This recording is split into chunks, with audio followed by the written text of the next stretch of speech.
اعوذ باللہ من الشیطان الرجیم بسم اللہ الرحمن الرحیم۔ پروفیسر سعید امراٹ صاحب آپ کی خدمت میں حاضر۔ السلام علیکم ناظرین، بہت سارے عامل حضرات، بہت سارے پیر حضرات، ان کے علاوہ بہت سارے شخصوں سے ہم نے ملا، ان سے بات چیت کی۔ 50 سال سے زیادہ میرا تجربہ اور 50 سال سے زیادہ میرے استادوں کا تجربہ ہے۔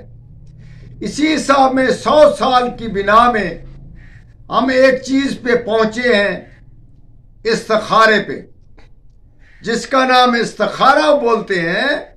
وہ ہم آپ کو آج بتا رہے ہیں اور خاص کر دل کھول کر بتا رہے ہیں۔ میں بھی مشہور، ہمارے ساتھ جن لوگوں کا تعاون ہے وہ دوسری جماعتوں سے، دوسرے مذہب والے لوگوں سے ہمارا رابطہ ہے، وہ ہم سے استخارہ ضرور نکلواتے ہیں۔ بچیاں، عورتیں، جو بھی ہیں اپنے ملک کے باہر کے، وہ ہم سے استخارہ نکالتے ہیں۔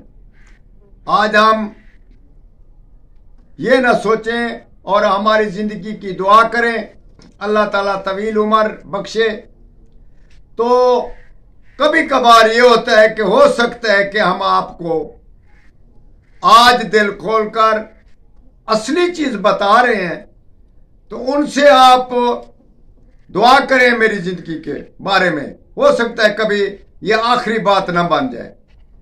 اچھا، ہم آپ کو بتاتے ہیں کہ ہد کا دل،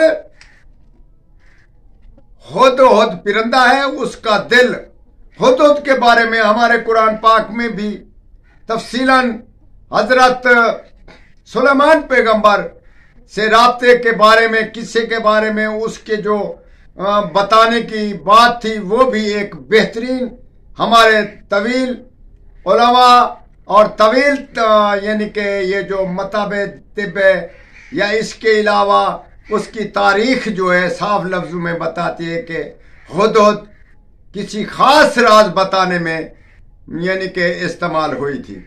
آج ہم اس کے خاص راز کی ہم بتاتے ہیں کہ ہد کا دل کو اپنے پاس کسی سایہ میں، اس کے اوپر کسی اور آدمی کا سایہ نہ پڑنے پائے، کوشش کریں کہ اس کو علیحدہ اور ڈبی چاندی والی میں بند کر کے رکھا کریں، تویز کی بنا پر رکھ کر جب بھی آپ کو ایک آدمی کے بارے میں استخارہ نکالنا ہو یا کسی غائب آدمی کا پتہ لگانا ہو، چوری کا پتہ لگانا ہو، کسی قسم کا اگر معلوم کرنا ہے آپ کو، تو آپ کوشش کریں جہاں چوری ہو گئی ہے وہاں آپ چلے جائیں، یا وہ جگہ کی مٹی اٹھا کر اس کے اوپر سو جائیں، یا کوئی آدمی ایسا غائب ہو گیا ہے، گم ہو گیا ہے، تو اس کی چارپائی میں یا اس کے مکان میں جا کر آپ اس کی یہ یعنی کہ استخارہ نکالیں۔ اس کے علاوہ بہت ساری جو چیزیں آپ اس کی معلوم کرنا چاہیں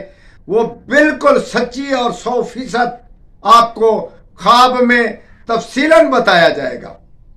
ہد کا دل کسی چاندی والی پتڑی میں تویز میں رکھ کر، سرہانے رکھ کر سو جایا کرے، کپڑے صاف ستھرے رکھیں اور اس پہ کسی کا سایہ نہ پڑنے دیں۔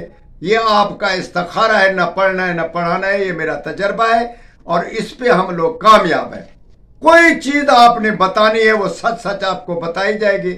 یہ استخارہ عام کر دیجئے گا کیونکہ یہ ہم نے دل کھول کر آپ کو بتا دیا ہے۔ یہ بہت سچ والا ہے اور سچ کے علاوہ اس میں کچھ نہیں۔